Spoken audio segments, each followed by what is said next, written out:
আজি মহাপুৰুষ শ্ৰী শ্ৰী মাধৱদেৱৰ 429 সংখ্যক তিৰুভাৱ তিথি মহাপুৰুষজনাৰ জন্মস্থান লেটেকু পুখুৰীৰ লগতে সমগ্ৰ ৰাজ্যতে পালন কৰা হৈছে গুৰুজনাৰ তিথি মহাপুৰুষজনাৰ তিৰুভাৱ তিথি উপলক্ষে পুৱাৰে পৰা গুৰু বন্দনাৰে মুখৰিত হৈ পৰিছে ৰাজ্যৰ সত্ৰ নামঘৰসমূহ মাজুলীৰ 32খন সত্ৰৰ লগতে 5 শতাধিক নামঘৰত উদযাপন কৰা হৈছে গুৰুজনাৰ তিথি উত্তৰ কমলাবাৰী নতুন কমলাবাৰী মধ্য মাজুলী কমলাবাৰী আৰু ভোগপুৰ সত্ৰতো পালন কৰা হৈছে গুৰুজনাৰ তিৰুভাৱ তিথি আঠখেলিয়াৰ লগতে ঢেকিয়াখোৱা নামঘৰতো বিভিন্ন কাৰ্যসূচীৰে পালন কৰা হৈছে গুৰুজনাৰ তিথি মহাপুৰুষ মাধৱদেৱৰ তিৰুভাৱ তিথি উপলক্ষে পুৱাৰে পৰা নাম প্ৰসংগৰে মুখৰিত হৈ পৰে সমৰীয়া সত্ৰ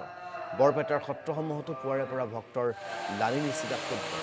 দ্বিতীয় বৈকুণ্ঠপুৰী বটদ্ৰৱা থানাতো দেখা গ'ল উখল মাখল পৰিৱেশ আমি বৰপেটাৰ পৰা তাৰে কিছু পৰিৱেশ দেখুৱাম অনুপম অনিৰুদ্ধৰ জৰিয়তে জগতগুৰু শ্ৰীমন্ত শংকৰদেৱ গুৰুজনাৰ প্ৰপন্ন শিষ্য মহাপুৰুষ শ্ৰী শ্ৰী মাধৱদেৱ গুৰুজনাই স্থাপন কৰিছিল বৰপেটা সত্ৰ আৰু এই মুহূৰ্তত মই উপস্থিত আছোঁ বৰপেটা সত্ৰত মহাপুৰুষ মাধৱদেৱ গুৰুজনাৰ আজি তিৰুভাৱ তিথি আৰু এই তিৰুভাৱ তিথিৰ মুহূৰ্তত বৰপেটা সত্ৰত এইদৰে ভক্তসকল সমবেত হৈছে তেওঁলোকে সত্ৰত উপস্থিত হৈ তেওঁক এই যি তিৰুভাৱ তিথি এই তিৰুভাৱ তিথিৰ তেওঁৰ প্ৰতি সেৱা জনাইছে তেওঁৰ পৰা আশীৰ্বাদ কামনা কৰিছে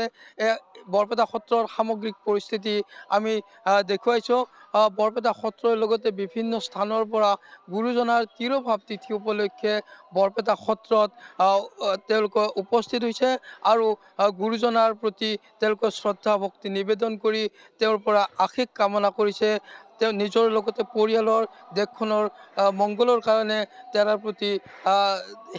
সেৱা জনাইছে আৰু এই মুহূৰ্তত আমি বৰপেটা সত্ৰৰ মূল কীৰ্তন ঘৰত চলি থকা প্ৰসংগ দৃশ্য দেখুৱাবলৈ আমি চেষ্টা কৰিম ইতিমধ্যে মাধৱদেৱ গুৰুজনাৰ তিৰুভাৱ তিথি উপলক্ষে আয়োজিত যি 10 দিনীয়া কীৰ্তন মহোৎসৱ এই 10 দিনীয়া কীৰ্তন মহোৎসৱৰ আজি মূল তিৰুভাৱ তিথি ইতিমধ্যে বৰপেটা সত্ৰৰ যি আইসকলৰ নাম এই আইসকলৰ নাম ইতিমধ্যে বা আইসকলৰ প্ৰসংগৰ ইতিমধ্যে সামৰণি পৰিছে আৰু আইসকলৰ নামৰ পিছতে এইদৰে সত্ৰৰ মূল কীৰ্তন ঘৰৰ ভিতৰত গুৰুজনাৰ তিৰুভাৱ তিথি উপলক্ষে এইধৰণে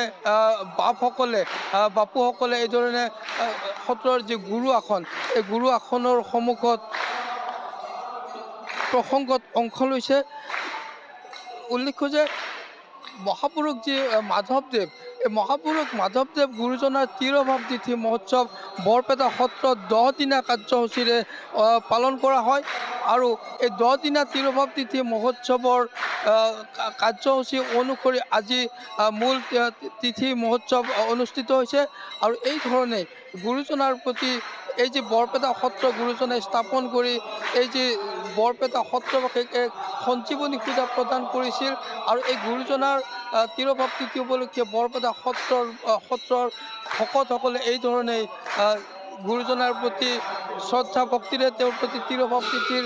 ভকতি সেৱা নিবেদনৰ অৰ্থে এই ধৰণে গুৰু আসনৰ সন্মুখত প্ৰসংগত ভাগ লৈছে বৰপেটা সত্ৰৰ ডেকা সত্ৰীয়া গৌতম পাঠক বাপজনাৰ লগতে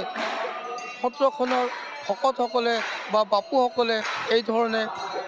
প্ৰসংগত অংশ লৈছে আৰু এই মুহূৰ্তত আমি সত্ৰৰ ভকতসকলে যি প্ৰসংগত অংশ লৈছে আমি তাৰ কিছু দৃশ্য দেখুৱাবলৈ চেষ্টা কৰিছোঁ